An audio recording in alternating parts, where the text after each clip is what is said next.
Hello and welcome to the first in a series of CADbert videos. In this video, we basically want to introduce you to the capabilities of CADbert in order to help you determine whether or not the CADbert application is right for you. So let's get started. One of the key differences between CADbert and other desktop floor planning applications is that CADbert is mobile. So simply by entering size and position information, the floor plan is created as you take your measurements. By dynamically creating your floor plan, it makes it easy to catch mistakes while you're still on site, where you can remeasure and correct your floor plan. Also, since your floor plan is stored right on your device, you can access the floor plan and refer to measurements wherever you happen to be. Let's now proceed to an example floor planning flow using CADbert. If you're an interior designer or homeowner, a typical workflow might involve you capturing your room using pencil and paper and jotting down the dimensions and the position of different objects, and then later taking that drawing to your desktop and entering it on your floor planning or CAD tool. But using CADbert, you eliminate that step and you enter the floor plan as you go. So let's see how you would capture the same diagram using CADbert. This is the main stream of the CADbert program, where it'll list all your floor plans in progress. And we will be using the first beta version. The version of the app that you're using is shown right up top here. So in this particular case, we want to create a new floor plan. So you can enter your new floor plan name down here. And for this particular demo, we'll just call this Demo 1. And then it brings up the first screen where you enter the dimensions of your room.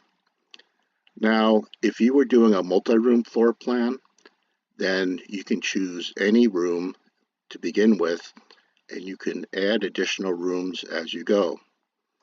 So in this particular example, we enter the dimensions of the single room that we're doing a floor plan for, and then it brings us to this Edit Structure menu showing the basic room that we just requested.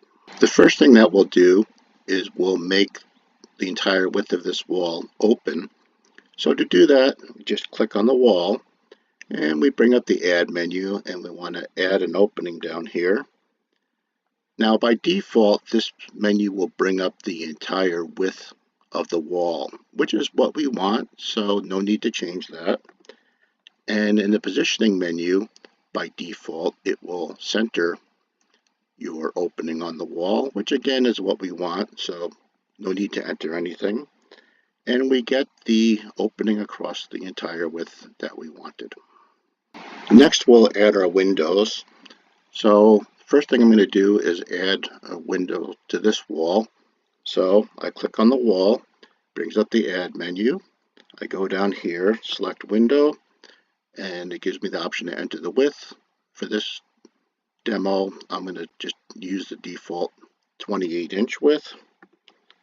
And for positioning, I'm going to enter 6 inches here from the bottom. This is the opening here. So 6 inches from that, and that will drop down my window. And the same basic process is used for all the windows. So I will skip showing you that. And so now we have all the windows entered. Now you'll notice that those blue dots, which we call nodes, are gone. And that's because we've now switched to the Edit Interior mode, where we'll add our furniture. The first thing I'll do is add our couch. And since our couch is against this wall, I'm going to use this wall as my reference. So I click on that and select the Add Seating menu. And under the Add Seating menu, I'm going to come down to the bottom here and select this sofa. So first we enter the dimensions of the sofa, which are 28 inches deep and 5 feet wide. And then we enter the position information. Now, since the sofa is centered on this wall, we don't need to enter anything for the positioning from the sides. And we're going to enter 2 inches away from the wall here. And that places our sofa for us. Next, I'll add my sofa table. Now to add that, what I'm going to do is I'm going to click on the sofa itself and select the Add option. Now what that does is it makes the sofa a reference for where I want to add my table. So I now go down here, click on Table. I'll select this rectangular table for my sofa table. In this menu, you specify which edge of the sofa you want it reference to. So we want a reference to the front edge. And then we enter the dimensions of the sofa table here. And then here we enter the position information. Since we want the sofa table centered relative to the couch, we don't need to add any information here. And we want it 18 inches away from the sofa. And there we have our sofa table. The final item that I want to place is our TV, and I want to place it against this wall. So I'll click on this wall, I'll do an add operation. Now there's no option for a television per se, so I'll just substitute a piece of furniture. So I click on furniture, and I'll just use this first black rectangle to represent the TV. And now I want the dimensions of the TV. So I have 6 inches deep, 43 inches wide. And then I enter my position from this side of the room as 45.5 inches, and it's 3 inches away from the wall. And now I have my TV. Now, since I'm actually taking these measurements while I'm in the room, I notice that this TV isn't quite where it's supposed to be relative to the sofa. The edge of the TV should be closer to this edge of the sofa. So therefore, I'm going to see what's going on here. And I'm going to click on the TV here, and I'm going to select the move operation, and I want to move it relative to a wall, and I'm going to select this wall over here, and then continue on. And in the positioning information, it'll show me the current positioning information of where the TV is. So here I have 3 feet 9.5 inches, which is 45.5 inches. And I go back and I reference that to my original measurement, and I notice that my original measurement is actually 65.5 inches. So I got that wrong. So I can clear out what's in there. Here I just enter 65.5, and now my TV is where it's supposed to be. So here's the sketch by hand method versus the CADbert method. And as you saw, the CADbert method is mostly just entering dimension and position information for each of your objects.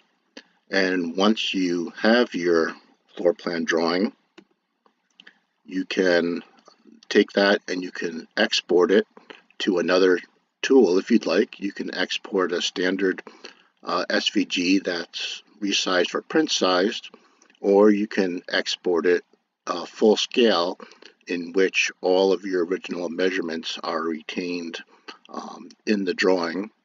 Or if you want to, you can also export it in CADbert format if you want to send the drawing to someone else, for example. Another useful mode in CADbert is measure mode, where you can take measurements between different objects anywhere you are. So, for example, I can click on the table and then select Start, and that'll make the table my anchor point for where I'm starting the measurement. And now, if I want to measure say the distance to the TV, I can click on the TV and it will give me that dimension, or I can now click on the sofa to get that dimension, or even on the wall over here in order to see that dimension as well. Returning back to our original menu, which shows the list of drawings, you now see our Demo 1 drawing. And if you click on that, you have several options. You can go directly into the Edit Interior mode, Edit Structure mode, or Measure mode. You can make a copy of it, rename it, export it from here, or delete the drawing. Now, if you click on the Menu tab on the upper left here, that brings you to the Settings menu. The only setting currently supported is for the units that you use. And if you click on that, you can see you have the option of English, which is feet and inches, metric with a resolution of centimeters, and metric with a resolution of millimeters. And if you click on this cute little CADbert up in the right-hand corner, you have access to the Help menu, which is a link to this series of videos on CADbert. You can report a bug, which will send an email, or you can send a suggestion to the CADbert team. Now I just want to show you a few of the other example drawings we have in our list. We'll start with a generic apartment drawing. And if I go into that, here's our drawing, complete with kitchen with some cabinets and countertop and sink and stovetop. A bedroom with a walk-in closet, the bathroom over here, front hallway, laundry, here's utility over here, and a separate den as well. Next, we'll show you an example kitchen here, which includes all the lower cabinets, countertop, an island over here, upper cabinets, sink, and refrigerator over on the left here. And finally, I'd like to show you the floor plan of one floor of a house. So here you see we have a full floor plan with bedrooms and garage, master bedroom, as well as a front porch, a veranda back here, and the kitchen in the middle, utility room, and bathrooms. Thank you for watching this CADbert tutorial. You can find additional resources on our website, or you can look on our YouTube channel where you will find all CADbert related tutorials.